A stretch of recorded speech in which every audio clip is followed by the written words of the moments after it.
Oui.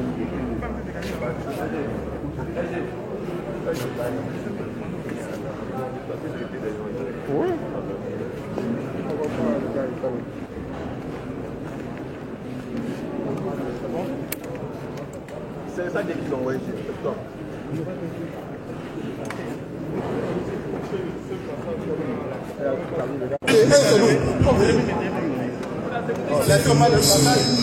C'est à qui ce sac là? Comment ça au dos champion? Mets-toi devant là.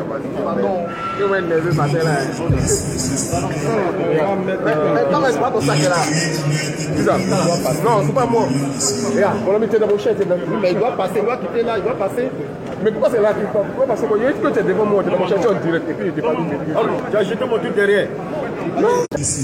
Allez, on va tous aller sur les devants. Pardonnez, elle est venue pas. Mais c'est qui lui a? Regarde, mon ami. Nyawa, tu es dans le champ de tout le monde. Merci. Madame la Présidente, Mesdames, Messieurs les présidents du parti politique, nous silence en hommage à ce grand homme de paix. Lui qui fait tomber sa caméra. Puisque ça, on a parlé. Non, lui qui il se joue le foot. Laisse-le. Fais tomber ta caméra. Merci. De la coalition des partis politiques membres de l'opposition ivoirienne dénommée Coalition pour l'alternance pacifique en Côte d'Ivoire, en abrégé CAP Côte d'Ivoire. Il nous paraît important de rappeler que cette coalition est non idéologique et qu'elle a pour objet d'organiser l'unité d'action des partis politiques de l'opposition en faveur des réformes électorales susceptibles de garantir des élections inclusives, libres, justes, transparentes et apaisées en octobre 2025 en Côte d'Ivoire. Elle a aussi pour objet de défendre l'état de droit, la démocratie et les libertés. Donc, conformément à la promesse de voir les partis membres de cette coalition d'agir ensemble, le jeudi 3 avril dernier, la coalition nous a présenté les résultats de son analyse de la liste électorale provisoire avec à la clé une déclaration commune relative à la liste électorale provisoire pour le scrutin 2025.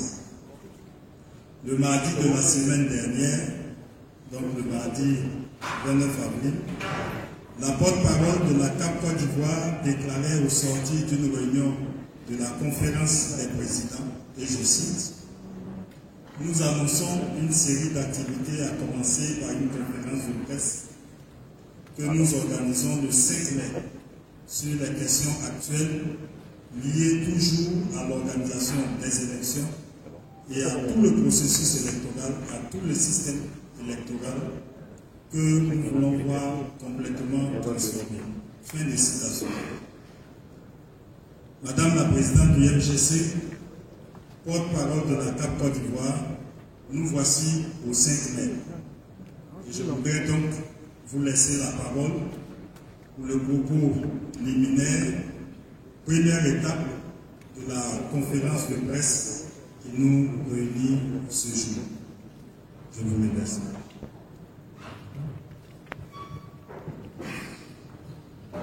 Mesdames et messieurs les journalistes,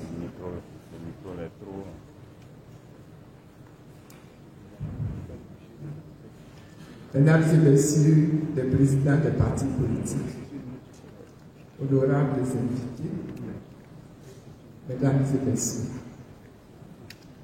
je voudrais, avant tout propos, vous remercier pour votre présence ici, en ce jour. Au mois de mars, vous étiez pour la plupart avec nous pour le lancement des activités de la CAP Côte d'Ivoire. Aujourd'hui, encore, vous êtes là. Cela est la preuve de l'attention que vous accordez à la Côte d'Ivoire, notre pays. Je voudrais donc, au nom de la CAP Côte d'Ivoire, vous saluer pour votre disponibilité. Mesdames et messieurs, nous avons décidé d'organiser cette première conférence de presse pour vous entretenir sur l'évolution de la situation sociopolitique préoccupante de notre pays. Notre intervention s'articulera autour de 3 points. Premièrement, le point de la situation sociopolitique. Deuxièmement, les principales causes de cette évolution.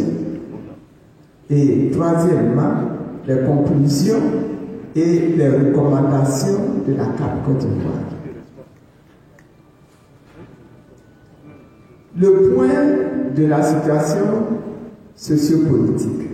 Mesdames et messieurs, la situation sociopolitique de notre pays se dégrade rapidement. Il n'y a pas encore longtemps, les populations subissaient des déguerpissements inhumains et anarchiques à Yopougon, à Port-Boué, à Djamé, etc. Jetant des milliers de familles dans la rue et notamment des élèves en pleine année scolaire. Nous constatons aujourd'hui que des tensions émergent, ça et là. Vous vous souvenez qu'il y a peu, c'était la question foncière qui agitait le cœur de tous les Abidjanais, en particulier des Adjans. Rapidement, le cœur des producteurs d'anacarde s'est à son tour amèrement alourdi. Et cette grève qui a été marquée par des arrestations inexplicables. Au niveau politique, les tensions sont de plus en plus vives. L'environnement sociopolitique s'est fortement dégradé à l'occasion de la révision de la liste électorale en 2025. Et il est à craindre qu'il se dégrade encore plus au cours de la mise en œuvre des différentes phases du processus électoral et à l'approche des élections d'octobre 2025. Tous, acteurs politiques, guides religieux de toutes les confessions, analystes politiques, journalistes et hommes de médias, les démocrates et observateurs critiques sont d'accord pour dire que le climat social et l'environnement sociopolitique ne sont pas bons. Les interventions, les alertes des médias, les mises en garde des guides religieux, du barreau des avocats, les débats des analystes politiques et les prises de position de certains élus sur cette question confirment tous cette tendance. L'environnement sociopolitique se crispe et le climat social se détériore. La convocation dans une préfecture de police du porte-parole du PDCIR, député de la nation, pour avoir simplement annoncé une manifestation autorisée dans toutes les démocraties modernes, est une parfaite illustration de cette situation. Les ingrédients pour tout faire imploser se mettent progressivement en place sous nos yeux.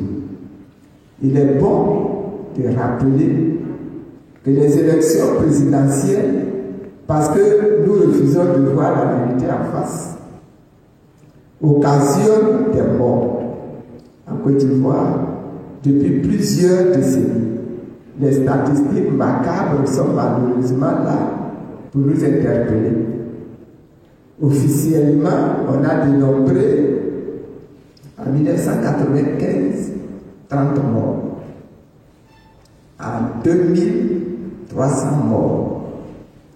En 2010, 3000 morts. Et vous êtes d'accord avec moi que ces chiffres ne sont loin de refléter la réalité.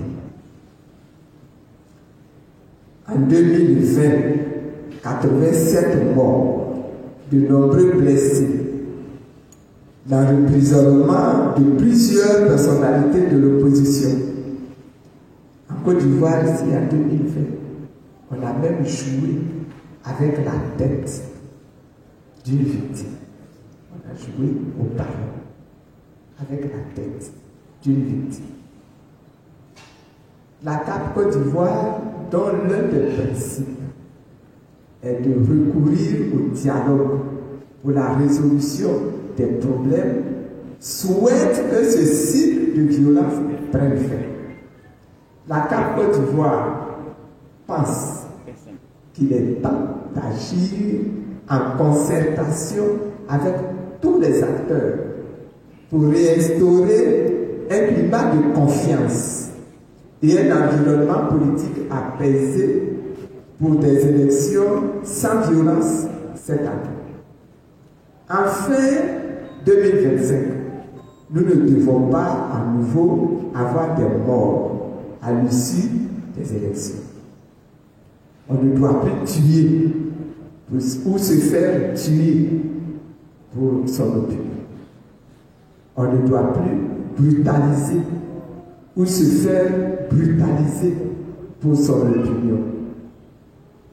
Mais comment en sommes-nous arrivés là? Les causes de la dégradation de la situation sont de plusieurs ordres. Nous allons nous en tenir à celles qui sont les plus importantes au regard de ce qui se passe sur le terrain. Première cause, le refus du dialogue politique par le gouvernement. En effet, depuis août 2024, l'opposition a interpellé le gouvernement sur la nécessité d'ouvrir le dialogue politique par le biais d'un point de presse. Cela a été formalisé par la suite par 2 courriers au chef de l'État en septembre et en octobre 2024. Au lieu d'ouvrir le dialogue, le gouvernement a, par le truchement d'une réponse du ministre de l'Intérieur, refusé de faire droit à la requête de l'opposition au motif qu'il n'y en avait pas besoin. Il considère que les rencontres de 2022 ont traité tous les problèmes. Nous sommes en 2025 et il faut bien convenir que les besoins ont évolué et qu'il est nécessaire de les examiner à nouveau. Deuxième argument, la surdité du pouvoir sur les revendications légitimes de l'opposition relative à la RLE en 2024 et la nécessité de la reprendre en 2025. Conformément aux dispositions de la loi, les nouveaux majeurs et les personnes qui ont pu se faire délivrer des documents en vue de se faire inscrire sur la liste électorale sont donc exclus du processus électoral. La RLE, lancée du 19 octobre au 10 novembre 2024, est prolongée d'une semaine au 17 novembre 2024, n'a pas donné de résultats satisfaisants. L'objectif de l'opération était d'enregistrer 4 500 000 requérants. La CEI, elle, a annoncé qu'elle n'a recensé que 769 747 nouveaux électeurs. Troisièmement, l'analyse de la liste provisoire. Cette liste qui nous a été distribuée le 17 mars 2025 par la CEI aux formations politiques. Cette liste montre que la liste électorale a été établie de façon approximative, avec pour conséquence de nombreuses anomalies. Et on peut citer entre autres des électeurs qui sont plus âgés que leurs géniteurs, des électeurs qui n'ont pas de lieu de naissance, des électeurs dont le lieu de naissance du père est inconnu, des électeurs dont le lieu de naissance de la mère est inconnu, des électeurs mineurs au moment de leur enrôlement, des migrations sauvages d'électeurs d'une commune à l'autre sans leur consentement. Plus de 6 millions d'électeurs inscrits en violation flagrante de l'article 7 du Code électoral. Et de nombreux morts figurant encore sur le fichier électoral. Malgré les appels de l'opposition pour faire le point sur ce qui précède là, et pour faire auditer cette liste, le gouvernement RHDP et la CEI ont refusé d'entendre des raisons. La suspension des représentants du PPACI, du PDCI-RDA et du FPI des activités de la CEI est un autre signal du profond malaise sociopolitique que traverse notre pays. L'article 5 nouveau de la loi numéro 2019-708 du 5 août 2019 fixe le nombre de membres de la commission centrale de la CEI à 15 membres. Mais dans les faits, la commission centrale de la CEI est aujourd'hui composée de 18 membres. Et ces 18 membres sont répartis comme suit.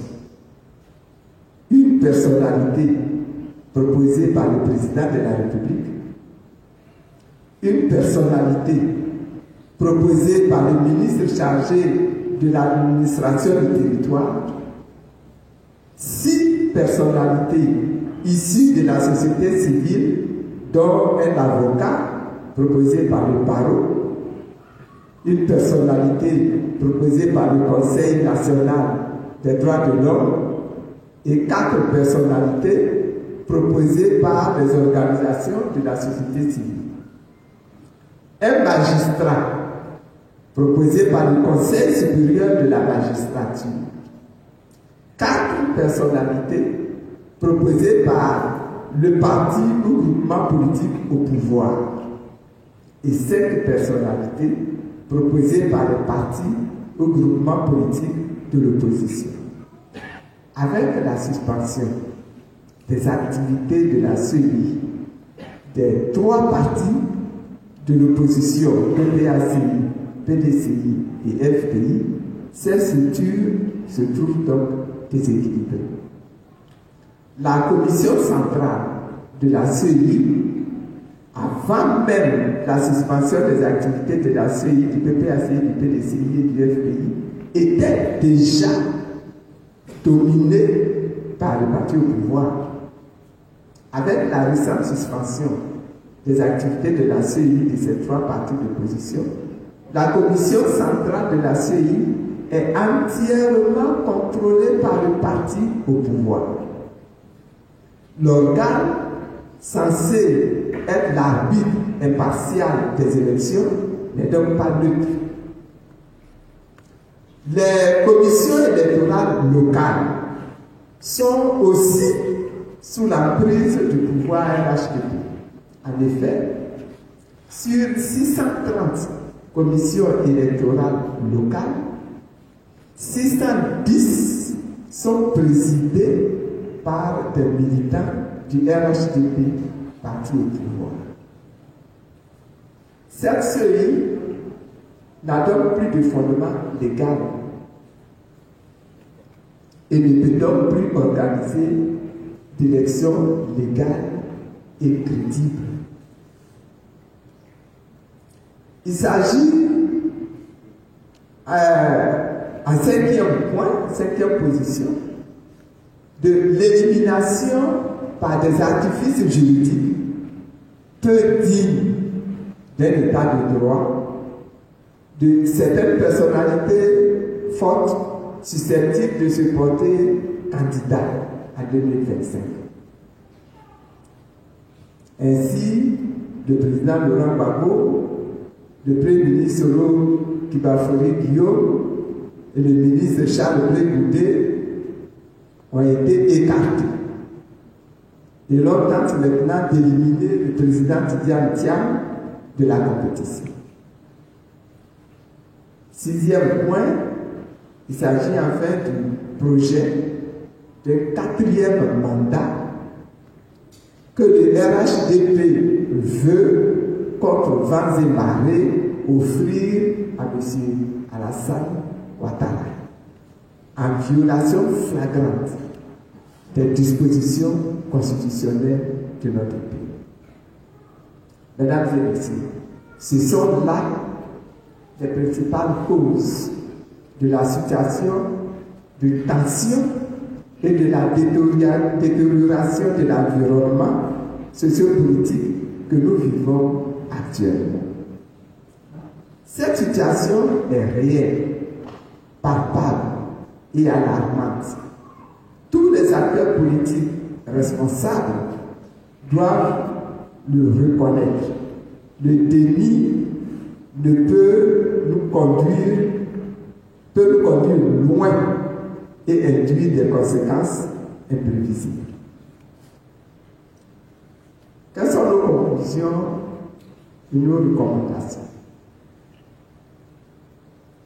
La CAP Côte d'Ivoire appelle à témoin toute la communauté internationale et toute la nation ivoirienne sur le fait que nous marchons vers l'organisation de notre élection présidentielle par un organe qui n'a plus aucune légalité.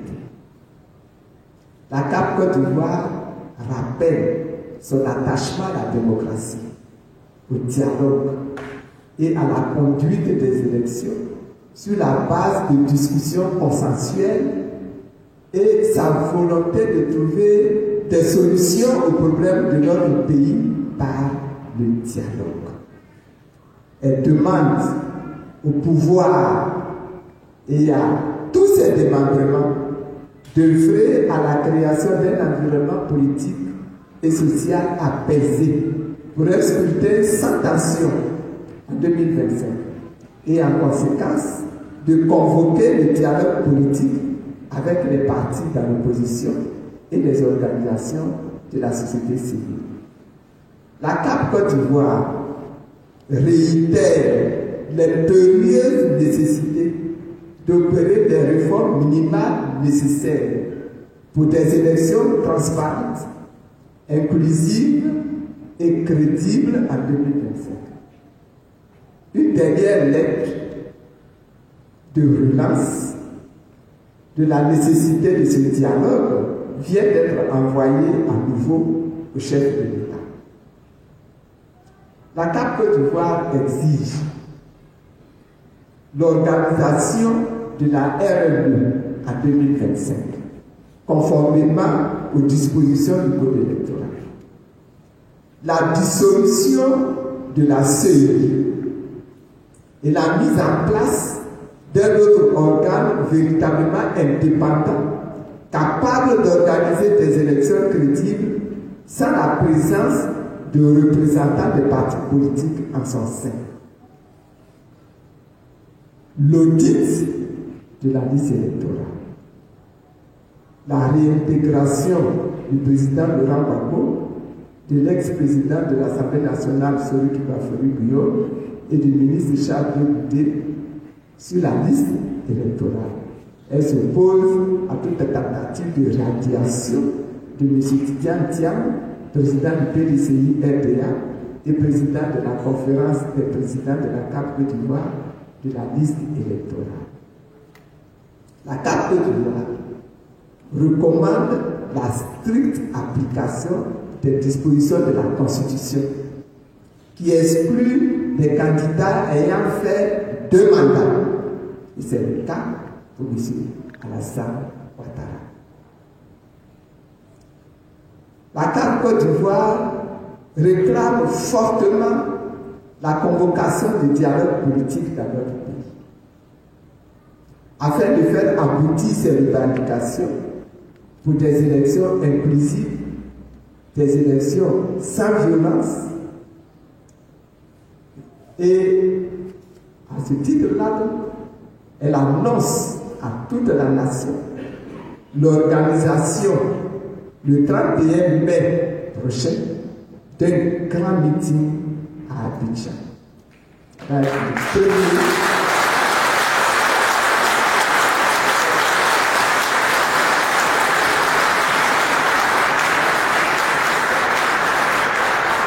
Cela va être le premier grand meeting de la CAP sur les questions fondamentales qui aujourd'hui risquent de mettre en mal l'organisation d'élections transparentes et crédibles dans notre pays.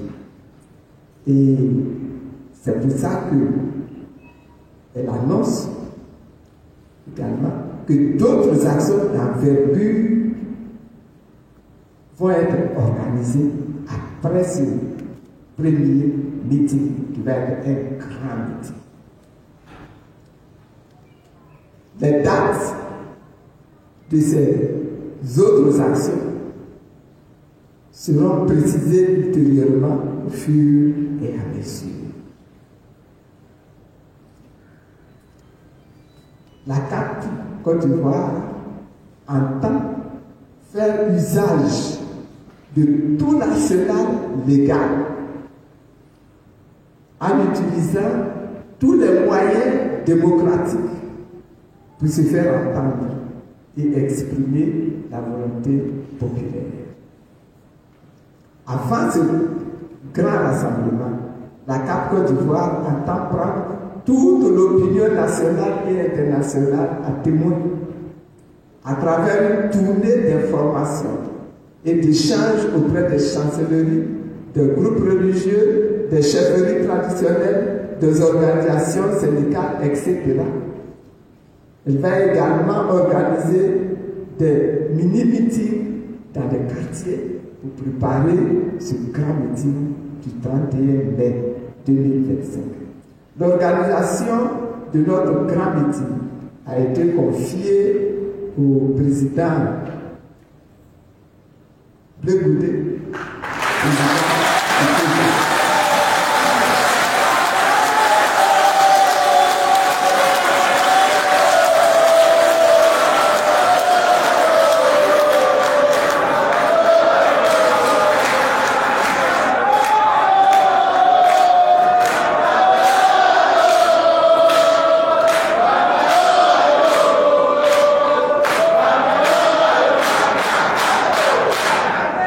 Merci beaucoup.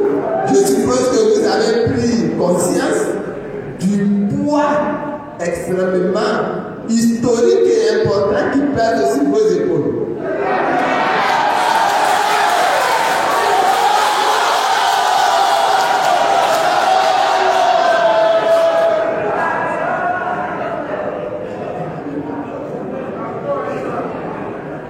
La CAP Côte d'Ivoire demande donc à ses militants et à ses militantes, à ses sympathisants et à l'ensemble des Ivoiriens épris de paix et de justice de rester debout, de rester mobilisés à l'écoute des mots d'ordre à venir. Fait à Abidjan le 5 mai 2025. Je vous remercie.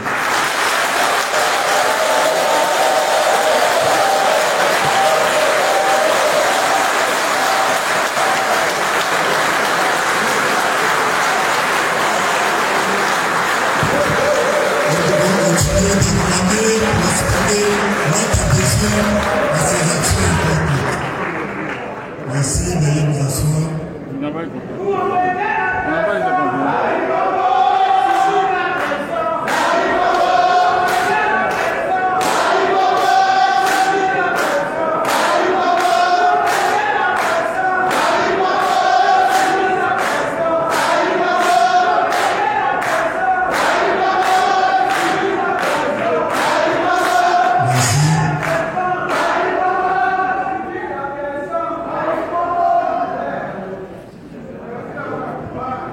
Que sera ce grand meeting le 30 mai par rapport à ce que nous voyons déjà?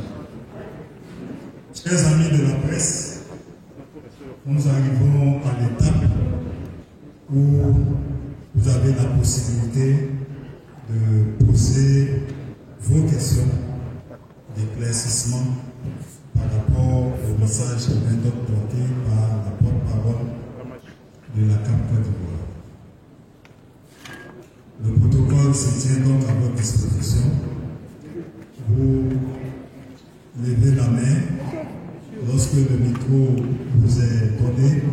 Vous vous présentez aussi votre organe. Même si c'est là-bas, tu peux poser ta question.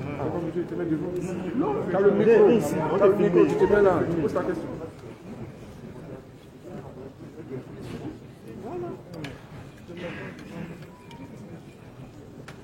Ok, bonjour chers tous. S'il vous plaît, pour le mode opératoire, nous allons prendre donc 5 questions avant que la table de séance ne réagisse. Allez-y.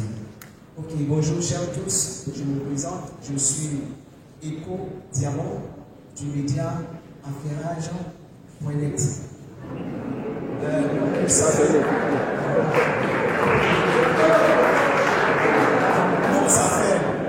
on cherche à savoir. Aujourd'hui, on a pris le soin de vous écouter en long et en large. J'aimerais savoir, vous avez dit que vous prévoyez un grand meeting ce 31 mai. Voilà. En cas de refus de ce meeting, nous sommes en Côte d'Ivoire. En cas de refus de ce meeting, quel serait votre plan B pour l'organisation de ce meeting? Merci. Deuxième intervenant.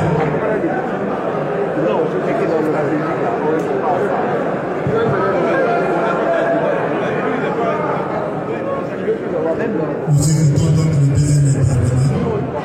Nous vous prions de mettre le micro vraiment à portée de merci.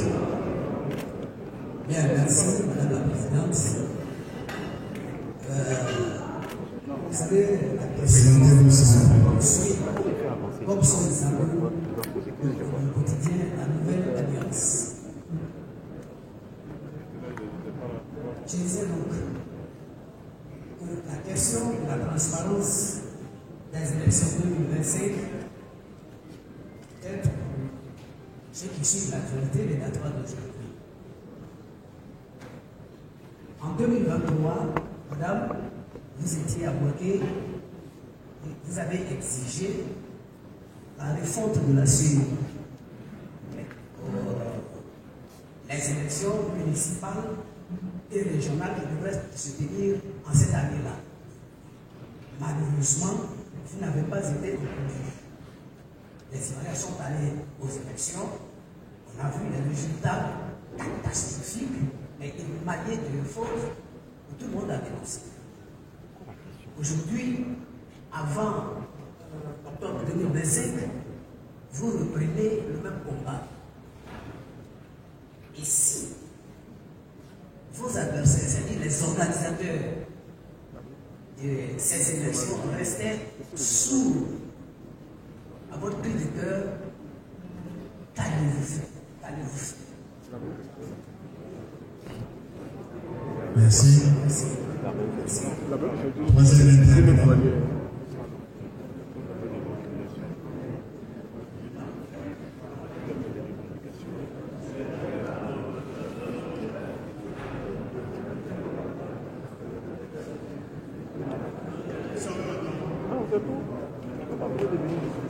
Bonjour, je suis sur le plateau du Nouveau Nouvelle.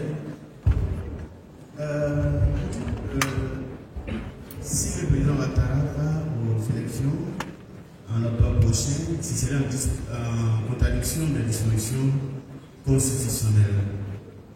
Je suis Média Yaoutan, je représente Automédia.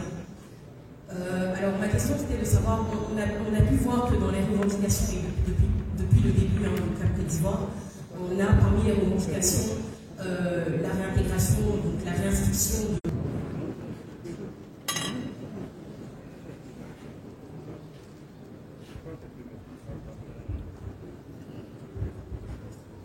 Bonjour, je suis Patrice Salébé, journaliste à Paris.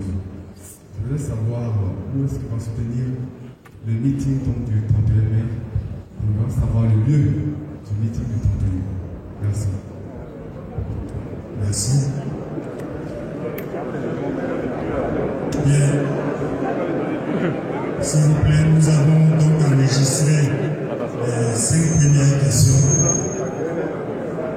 Nous laissons toute la place à la présidence pour les réponses.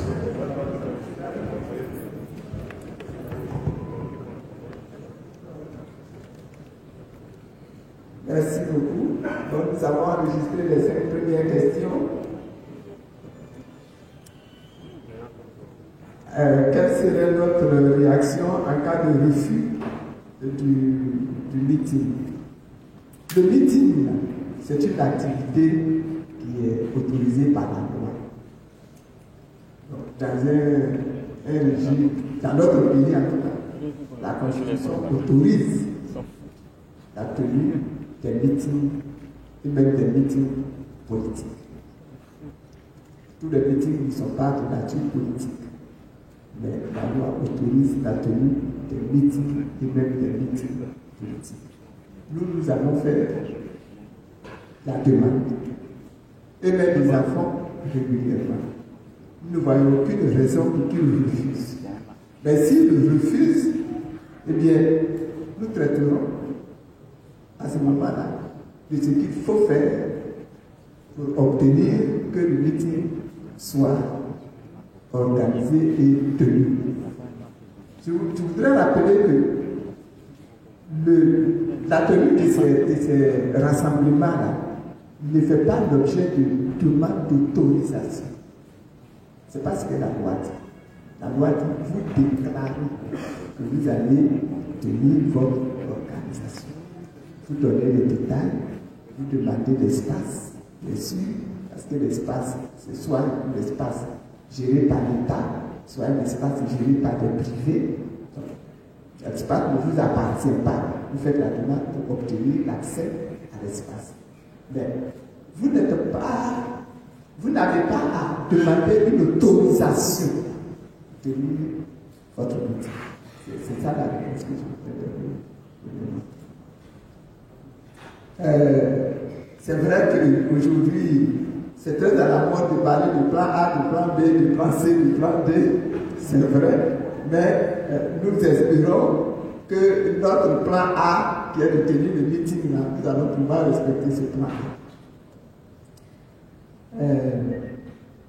La nouvelle alliance parle de la transparence des élections de 2025. C'est vraiment le sujet. Nous estimons que dans nos pays, là, qui sont des pays fragiles, dans nos pays qui sont des pays même convoités, il est important que lorsque nous organisons ces assemblées, n'est-ce pas, toutes les parties prenantes dans un débat pour décider qu'est-ce qu'on va faire, comment on va mettre en application la loi, comment on va corriger la loi pour que les choses se fassent de façon apaisée et dans la confiance de tout l'électorat. Et vous-même, vous le dites, depuis 2023, je pose ce problème. 2023, nous étions à Bouaké et je posais cette question à Bouaké. 2024, nous étions à Bondougou, j'ai posé cette question à Bondougou. Ensuite, tous les, je les appelle camarades, tous les présidents de partis qui sont rassemblés ici aujourd'hui avec nous, nous avons discuté de cette question-là. Il est important que nous obtenions pour une fois des élections apaisées dans notre pays. Qu'est-ce que nous allons faire si ceux qui sont au pouvoir restent sourds? Nous allons encore faire appel à vous qui êtes de la presse pour nous aider. Nous allons faire appel à la communauté nationale, à la communauté internationale pour nous venir en appui. Nous là, nous ne sommes pas des preneurs d'armes pour aller attaquer un organe ou une organisation politique pour imposer notre point de vue. Nous sommes pour la discussion. Nous sommes pour le dialogue. Et le dialogue là, ça ne signifie pas que nous sommes faibles. Ça ne signifie pas que nous sommes heureux. Ça signifie simplement que nous voulons que l'opinion nationale soit respectée, que les vies humaines soient respectées, que les libertés humaines soient respectées dans notre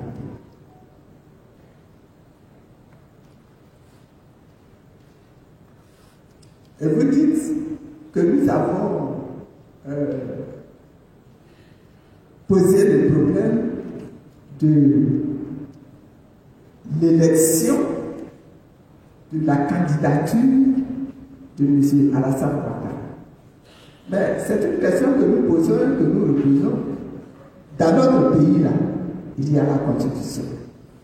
Et quand la Constitution a été rédigée et même modifiée, il a été clairement affirmé que cette Constitution-là ne créait pas une nouvelle Côte d'Ivoire. C'est la Constitution ancienne qui a été améliorée, qui a été corrigée.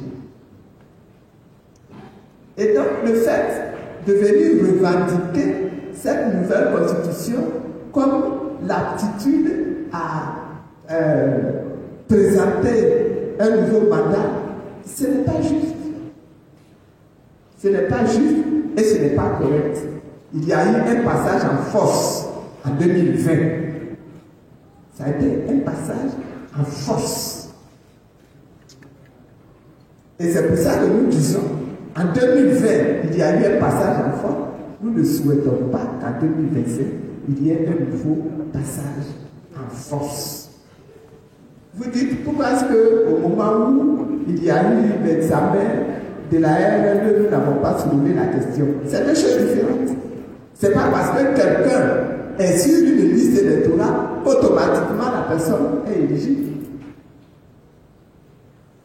La personne peut avoir la capacité d'être électeur, mais nos lois disaient à l'époque que tu peux être inscrit sur la liste électorale. Si tu n'as pas payé tes impôts, ton dossier sera refusé par le Conseil constitutionnel qui décide qui est candidat, qui n'est pas candidat. Mais tu es sur la liste électorale. Le fait de ne pas payer ces impôts-là, ça ne t'empêche pas d'être sur la liste électorale. Donc c'est deux choses différentes. Ce que nous disons aujourd'hui, c'est que M. Alassane Ouattara, il a été président de la République en Côte d'Ivoire 2 fois de suite.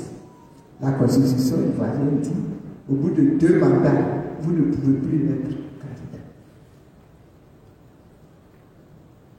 Il y a eu un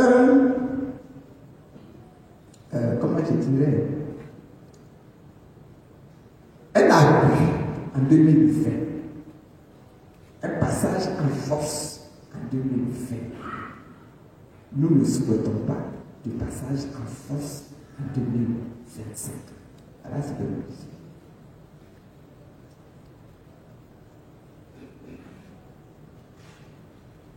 Pour la question de l'initiative Trop c'est trop, je vais donner la parole au vice-président du PDCI qui va répondre. Maintenant, après cela, il y aura une dernière question sur le lieu du meeting.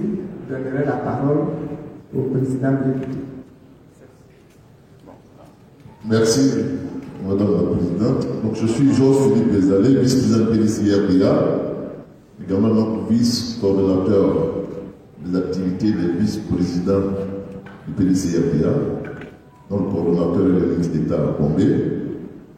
Je suis également conseiller spécial du président Tidiane Thiam. Alors, concernant cette question donc du mouvement qui est mis en place par le président Laurent Gbagbo, il faut vous rappeler qu'à notre première rencontre ici, le premier point de presse qui a été fait ici, au cours duquel il y a eu donc une déclaration qui a été signée pour demander le dialogue politique, si vous vous rappelez, le PPACI était présent dans cette salle. Et donc nous avons commencé cette aventure-là de nous mettre ensemble avec le PPACI. Il se trouve que chemin faisant, par stratégie, on doit faire la sortie officielle tel jour. On vient donc de l'annoncer. On souhaite que vous soyez donc avec nous pour qu'on continue l'aventure. C'était donc avec le directeur exécutif du PACI, le ministre, professeur Damon Didier. La réponse qui a été faite, c'est que tôt ou tard, on va se retrouver. Et donc, avec l'évolution de ce qui se passe et l'annonce donc de ce mouvement Tout c'est trop, aujourd'hui on comprend un peu mieux. Mais c'est même mieux qu'on ne mette pas tous les œufs dans le même panier. Parce qu'il est même mieux qu'on s'organise en tant que parti de l'opposition de manière différente, au lieu de mettre tous les œufs dans le même panier. Parce que sinon, on les étouffe tous en même temps. Et donc, nos amis du PACI sont en train de faire cette action combinée qui permettront d'arriver au même résultat, au même but, c'est d'avoir des élections transparentes, inclusives, sans violence. Je terminerai en disant que, pour rappel, il faut se souvenir que ce n'est pas la première fois que ça se passe ici. Si vous vous rappelez, en 2020,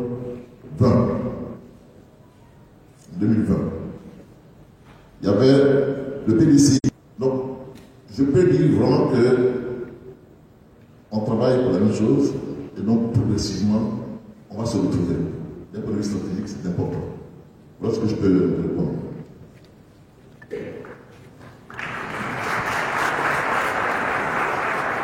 Je vais donner la parole au président qui vous donne quelque chose avant le projet. Merci Madame la Présidente. Je voulais juste ajouter 2 mots à ce que Isale vient de dire et par rapport aux 2 questions importantes qui ont été posées par certains journalistes. D'abord, le mouvement Trop c'est trop.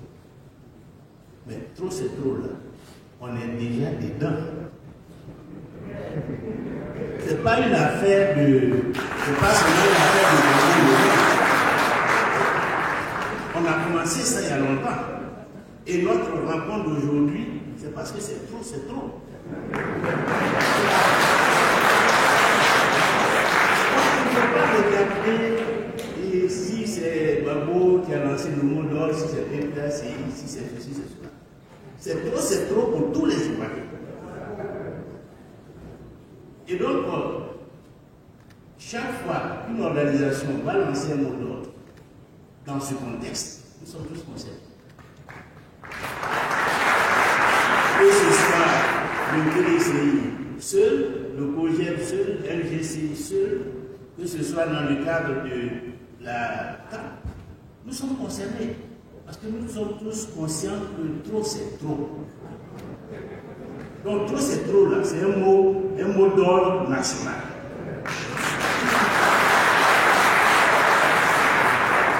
Et tout ce que nous entreprenons, nous le faisons parce que trop c'est trop. Ça c'est la première chose. Mais c'est une question qui rejoint aussi des préoccupations qui ont été émises en ce qui concerne Affairail.net et Nouvelle Alliance. Vous avez dit que ferez-vous si, que ferez-vous si, que ferez-vous si, votre meeting, on va aller s'asseoir et puis on va au champ, ou bien on résiste, on continue, on se bat. Donc si une activité qui est légale est empêchée, nous allons nous donner les moyens pour insister. Nous allons utiliser tous les moyens légaux pour faire réprimer la dictature. C'est un combat que nous engageons. Donc ne pensez pas qu'on va nous ouvrir la voie pour que nous fassions ce que nous avons envie de faire jusqu'à aller occuper le fauteuil présidentiel. Il y aura une résistance en face de nous. Et nous devons être prêts à combattre ces résistances au nom de la démocratie, au nom de la liberté. Donc, à partir du moment où la loi est avec nous, à partir du moment où nous savons que nous nous battons pour nos droits, nous devons être prêts à affronter toutes les résistances et à faire tomber toutes les barrières.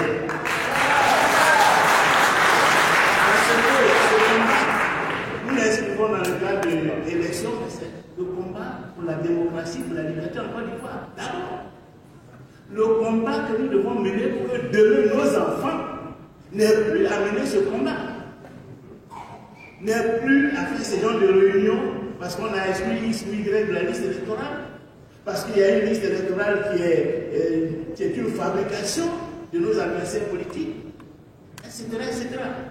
C'est un combat que nous menons depuis presque 30 ans. Mais aujourd'hui, nous nous rendons compte que le combat n'est pas achevé. De toute façon, le combat pour la liberté, elle est permanente. Donc, il faut que chacun s'apprête.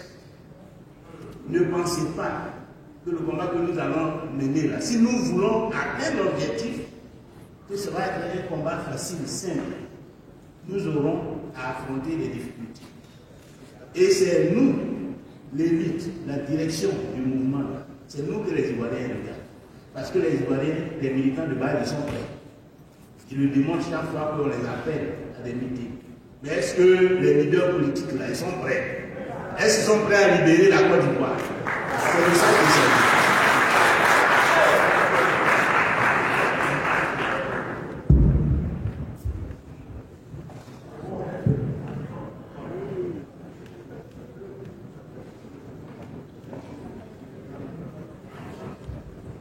Merci.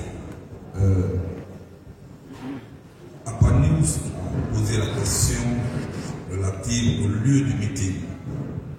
C'est-à-dire là où le meeting du 31 mai va se tenir. Excusez-moi, on m'envoie le sort d'une grande tournée sur notre hier. Et avant de parler du lieu du meeting, parlons des enjeux du meeting. C'est une action d'expression. Ce que nous voulons a été exprimé par notre parole. C'est fait l'objet de larges discussions, notamment des élections inclusives, créer un cadre de dialogue, des élections apaisées pour que, à l'issue du scrutin de 2025, on puisse compter les bulletins et non les morts, la réinscription sur la liste électorale des personnalités qu'on a exclues, dont le président Laurent Gbagbo, l'ancien président de l'Assemblée nationale Guillaume Soro, le président du PDCR derrière le président Tidiane Tia et moi-même Charles Blondy. Nous voulons une compétition réelle qui puisse permettre aux Ivoiriens d'aller choisir la personnalité à qui ils veulent confier leur destinée pour les 5 prochaines années. Vous allez applaudir ça.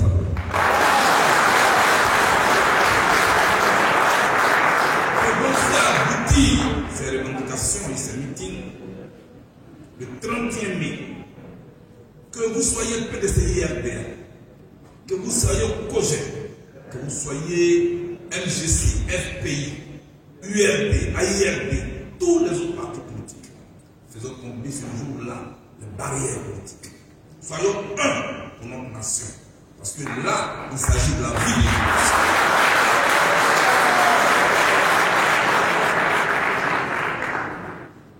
Ce meeting aura lieu à Abidjan. Et je mesure tout le poids, comme Madame la Première que Cap Côte d'Ivoire vient de mettre sur ma tête. Mais j'adore le défi.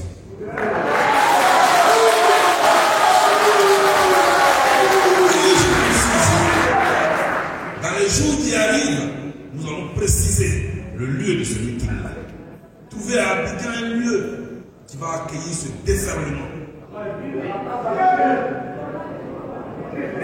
Aider la place de la République.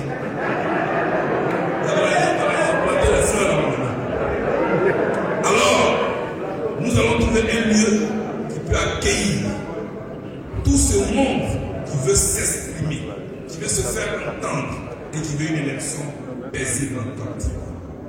Dans les jours à venir, nous allons nous réunir les différents états à l'organisation des différents partis politiques. Parce que ce n'est pas seulement une affaire des deux côtés, c'est notre affaire à nous tous. Tous nous sommes concernés. Nous allons nous rencontrer, nous allons nous organiser, nous allons réfléchir pour trouver le lieu qui va nous permettre d'accueillir tout ce grand monde qui va venir de partout. Vous serez donc situés dans les jours à venir. Je vous remercie.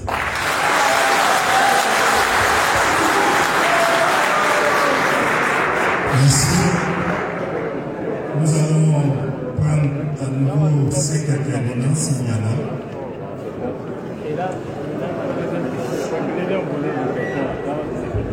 Le mode opératoire est le même.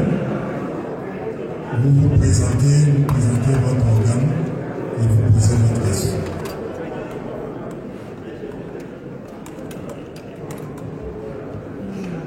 Bonjour, Marie Touba, journaliste pour la France Presse.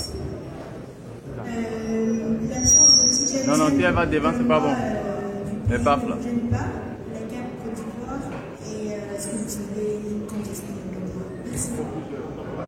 C'est dans tous les jours.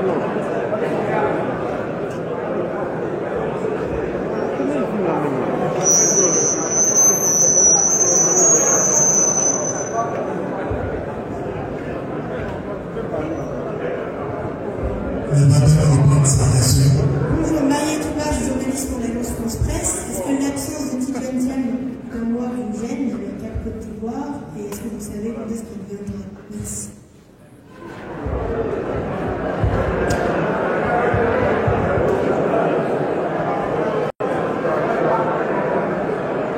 Merci. Prochain intervenant.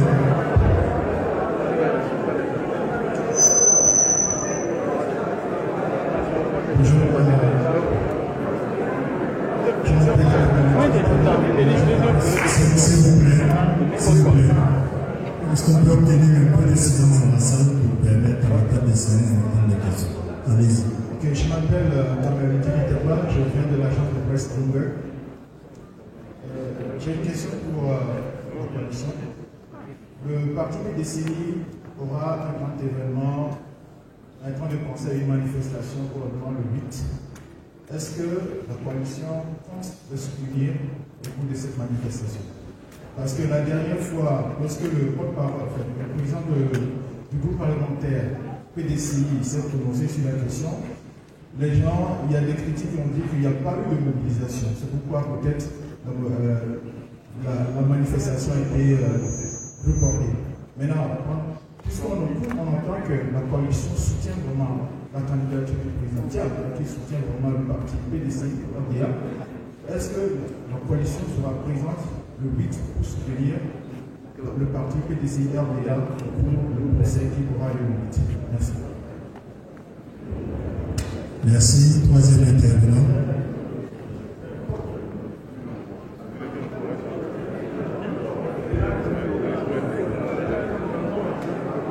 Excusez si je pose encore, je prends à nouveau la parole, mais moi c'est mon rôle à Ferrage.net et je suis obligé. Et cette fois-ci, ma question est adressée au président Charles Lécouté. On vous a confié aujourd'hui ce grand challenge, l'organisation de ce meeting du 31 mai. Qu'est-ce qui a poussé la première responsable de votre organisation de vous confier ce grand défi qui aura lieu ce 31 mai? Est-ce parce que c'est M. Charles Lécouté qu'on a connu dans les années 2010-2011 où lorsqu'il parlait, il faisait sortir un mot de sa bouche, automatiquement la jeunesse, la population, tout le monde sortait. Et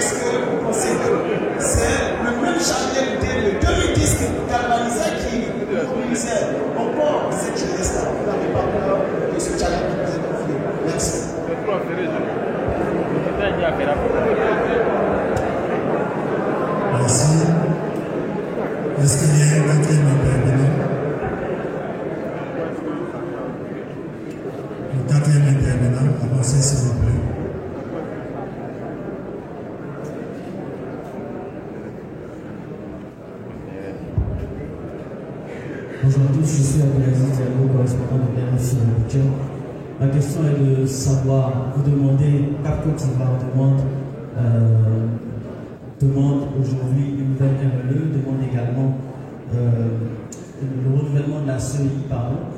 Est-ce que nous sommes à quelques mois seulement de l'élection, est-ce que c'est faisable selon Cap Côte d'Ivoire, non seulement une nouvelle RLE, mais également le fait donc de revenir, de renouveler la CEI, voilà, la nouvelle enquête que vous avez demandé. Merci. Merci. Nous allons prendre s'il y a un cinquième intervenant, nous signalons qu'après ce groupe, il n'y aura plus de questions. C'est bon, on nous fait signe qu'il n'y a plus d'intervenants. Nous laissons la parole à la table de séance. Merci.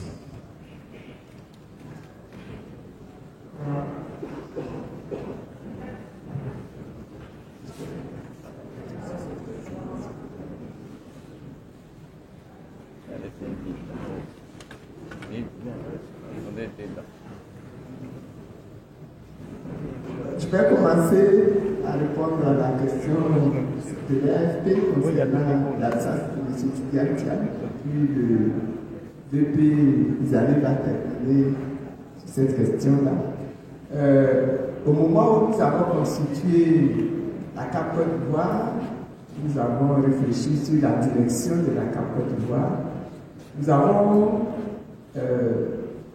examiné la possibilité qu'un responsable soit absent. Principalement le coordonnateur, il peut être absent. Pour une raison ou pour une autre. Il peut être absent même du pays. Il peut être absent de la ville où l'activité se déroule, mais il peut même être absent du pays. Et donc nos textes ont prévu que quand il ne est pas là, c'est le premier porte-parole qui dirige la CAP. Voilà, et c'est ce que nous faisons. Il n'est pas là, donc c'est moi qui dirige la CAP. Le jour où il reviendra, il prendra sa place pour continuer de diriger la CAP. En attendant qu'on se parle de temps en temps. Voilà. Maintenant, lui-même, là où il est, il continue aussi de travailler et de combattre, etc. Pour que les activités avancent. Vous voulez ajouter quelque chose? Enfin, c'est juste pour vraiment préciser que, ça veut dire que les nouvelles technologies, on peut ne pas être. La Covid a montré cela, on peut ne pas être présent, mais on est présent. Et donc, le président Tidiane Thiam est informé de chaque détail de nos actions. Il suit de très près ce qui se passe. De là-bas où il est également, il y a d'autres missions qu'il a accomplit pour le compte des Cap Côte d'Ivoire également. Après, aujourd'hui, vous avez vu, c'est les hautes personnalités du PDCI qui sont là, le coordonnateur général aussi Bengo, les députés qui sont là. Donc, le PDCI est pleinement engagé dans ce processus. Et il a demandé donc, je le représente quand il n'est pas là, et donc c'est ce que je fais. Je pense que ça se passe très bien. À tout instant, il est informé de ce qui se passe, il donne des orientations.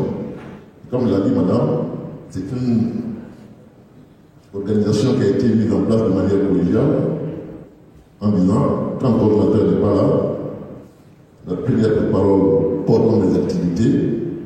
Si elle n'est pas là, la deuxième parole qui est Mme Dominique Claverie. Donc c'est vraiment là pour toutes les dispositions pour ne pas qu'il y ait une vacance au niveau donc, de la tête de Cap Côte d'Ivoire.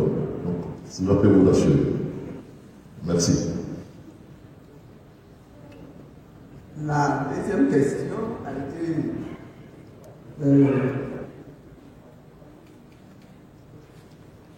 concerne encore le PDCI.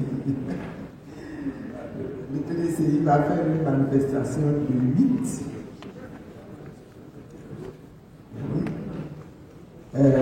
Quid de la contribution de la participation du Cap Côte d'Ivoire dans cette action-là pour soutenir le PDCI.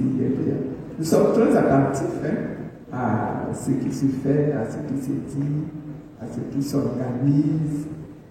parce que nous estimons que c'est l'union qui fait la force. Et dans cette action-ci, où nous sommes malheureusement, je dirais, confrontés au pouvoir RHDP, nous estimons qu'il est important que nous nous concentrions sur l'action et que nous rassemblions nos forces pour être le plus efficace possible. Donc nous allons suivre cela pour voir le tout que cela va donner. Troisième question, pourquoi avons-nous confié le meeting à M. Blé-Goudé? Et vous avez posé la question directement à M. Blé-Goudé. On lui donnera le micro pour répondre. Mais je voudrais dire que quand nous organisons comme ça des actions, c'est ensemble que nous décidons de qui doit faire quoi. Par exemple, on nous a dit que nous allons envoyer des missions auprès de toutes sortes d'organisations, les ambassadeurs des pays étrangers dans notre pays, les responsables d'organisations confessionnelles, les responsables d'organisations de la société civile. Nous avons dit que nous allons donc, la décision va être là également collégiale de savoir qui doit faire quoi, qui doit aller où. Et c'est donc ensemble que nous avons décidé de confier l'organisation du meeting à M. Blé-Goudé. Vous êtes d'accord avec moi que nous avons bien choisi notre président, notre président.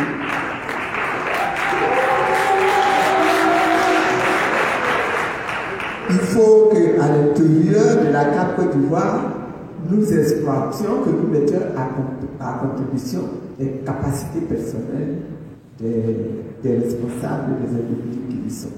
Mais je vais donner la parole à Blé-Goudé. Non, ça va? C'est bon? Voilà. Tu peux... Je crois que c'est très important ce qui a été dit par Madame la Présidente. Pour aller voir le PPACI, Madame Monique Labélé, on sait la délégation au nom du Cap Côte d'Ivoire. Donc, les rôles sont confiés effectivement à des présidents pour les activités dans le Cap Côte d'Ivoire. Et pour le meeting du 31 mai, ce qui a été dit, c'est que le président du comité d'organisation de ce meeting, ce sera donc le président Koujet, ce sera Blé-Goudé. C'est un comité d'organisation qui, en son sein, donc, aura donc des représentants du PLCI, du MGC pour les différentes activités, transport logistique, etc., etc. Non, ce n'est pas lui tout seul, mais il est le PCO, n'est-ce pas? Il est le PCO. Mais c'est de manière collégiale que ce meeting sera organisé. Voilà. La dernière question concerne la RLE et puis le renouvellement de la CEI. Je m'attendais un peu à cette question-là, à cette remarque-là, et de la part des responsables du RHDP ou des responsables de la CEI qui vont dire est-ce que c'est pas trop tard? Est-ce qu'il ne faut pas bien laisser les choses comme ça en l'état? Parce que la date de l'élection approche. Quand la question vient de la part d'un journaliste, je me dis, mais est-ce que le journaliste là, il suit bien tous les combats que nous menons là? Ou bien il se fait l'avocat du RHDP, voilà.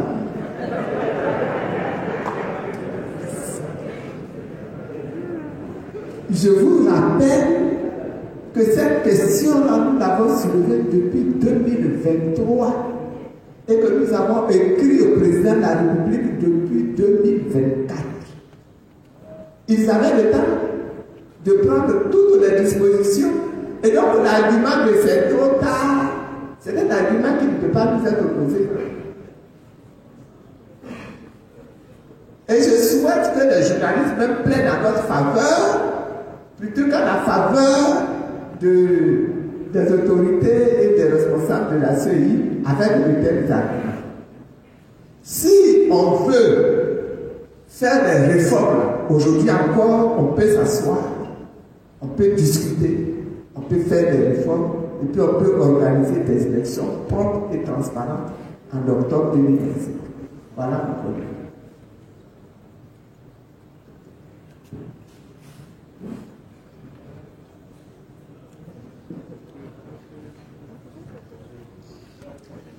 Bon, un élément donc d'ajouter ce que je veux dire.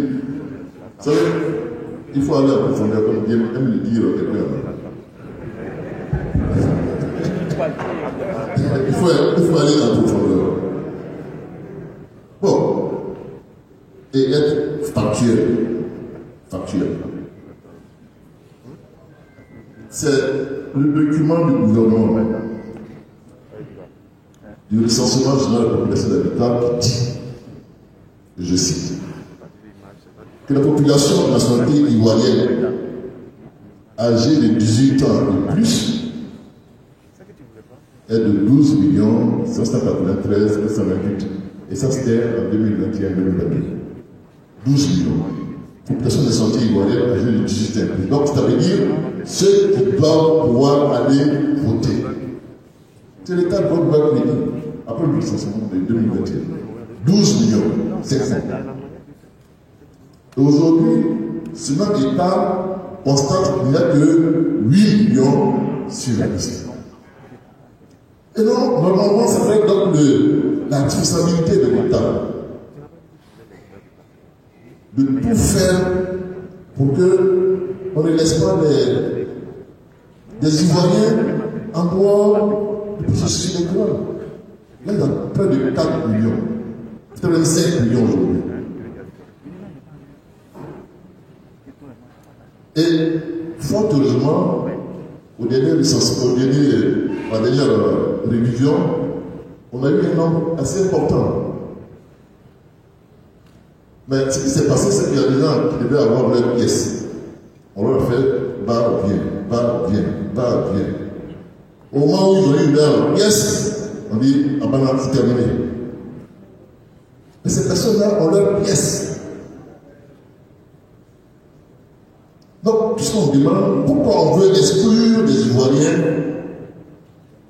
alors qu'ils ont, c'est leur droit de pouvoir s'inscrire sur la liste et de pouvoir exprimer leur vote pour choisir le président de la République. On ne demande pas faire un débat là-dessus. C'est le gouvernement qui peut dire je prends l'engagement de faire en sorte que vraiment le maximum. Maintenant, on est en train de supplier, on est en train de pousser depuis, comme elle dit, depuis 2023, 2024, et puis en face, il n'y a rien. Comme si on fait exprès pour exclure les Ivoiriens par rapport à leur droit de vote. Alors que on sait, ce sont des chiffres qui disent qu'il y a près de 4 millions. Alors, la CEI nous donne un tableau. Moi, j'ai le tableau devant moi. C'est en profondeur. Il dit, bon, avril-mai 2025, prise en compte intégration dans la base de données électorales des décisions contentieuses. Juin, validation, arrêt de la liste électorale définitive. Juin. Mais en mai, on peut même avancer. C'est fini, le contentieux est fini. Donc, ils sont la liste en mai. Ils attendent quoi pour attendre jusqu'en juin. Ils peuvent sortir la liste du contentieux là en mai. Et nous, nos services, nos experts, je le document devant moi ici, on fait des simulations pour démontrer qu'on peut faire une révision de la liste électorale cette année 2025 avant les élections d'octobre 2025. Il y a un programme qui a été établi à partir de la liste définitive là, qui est prête. Mais en 2015, en 2020, c'est pas en juin qu'on a fait des RE. C'est pas en juin. Mais même en juin, on peut faire également la même chose. Donc, quel est le problème de refuser de faire une RE? La CEI refuse. Et puis, bon, le parti au pouvoir est d'accord. Parce que c'est l'opposition nationale qui réclame. Mais ils sont d'accord. Il y a un problème. Il y a vraiment un problème. On exige vraiment cette RLE-là en 2025 et tout. Je connais cette RLE pour permettre à des Ivoiriens qui ont les papiers maintenant de pouvoir s'inscrire. Même si c'est 2 semaines, ok, pouvons. C'est le jeu démocratique. Mais on ne peut pas refuser.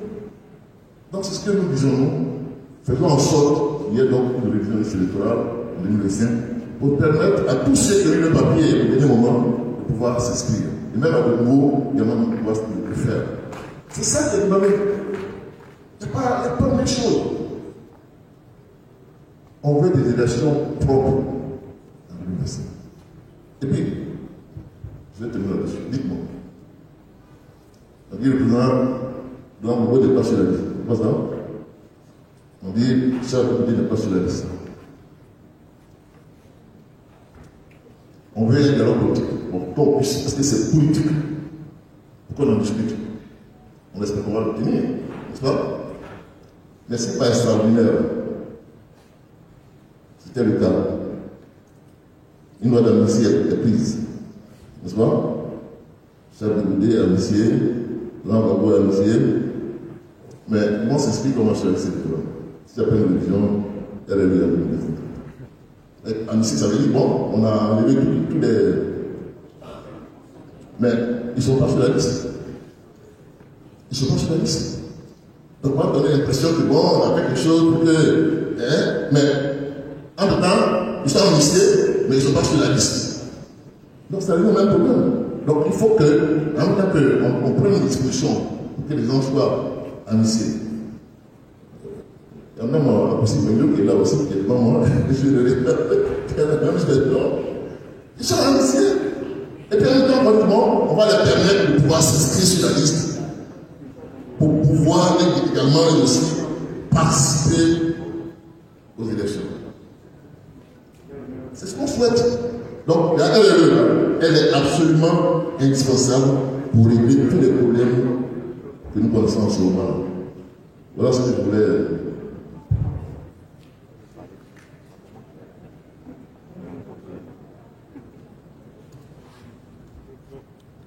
Moi, je voudrais revenir sur tout le discours qui nous a été lu et exprimé par la présidente et insister sur le fait que tous les éléments, tous les ingrédients sont en train de se mettre en place pour que nous ayons une crise préélectorale.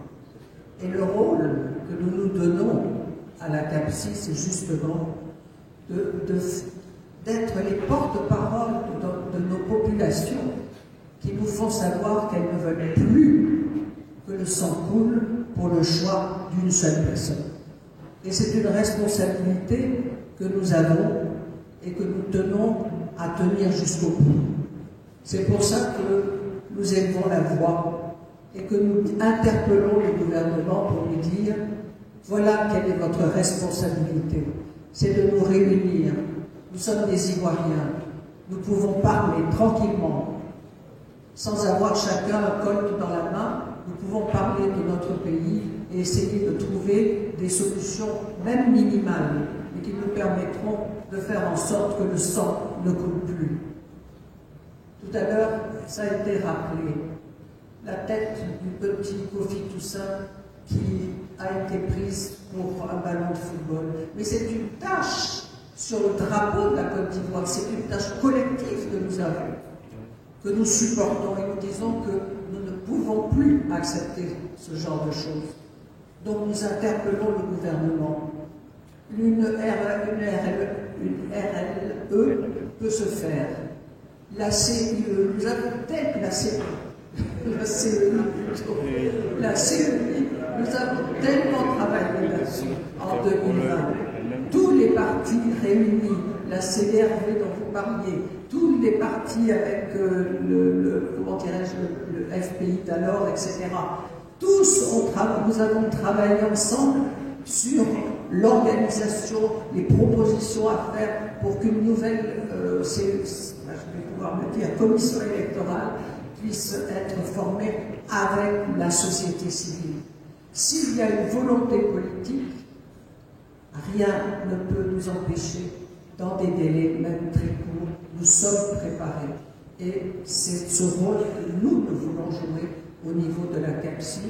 Ça n'est pas facile, mais comme ça a été dit, nous irons jusqu'au bout, nous irons étape par étape, mais nous sommes décidés à nous faire entendre, que ce soit de l'opinion publique, et nous entendons et nous vous demandons à vous, les journalistes, d'être nos porte-parole aussi auprès de la population, pour lui faire comprendre qu'elle a aussi un rôle à jouer, un rôle d'accompagnement, un rôle de compréhension, pour faire en sorte qu'elle n'accepte pas non plus qu'on puisse empêcher une classe politique de faire ce qu'elle a à faire pour éviter que le sang ne coule. C'était vraiment ma petite contribution. Merci. Merci.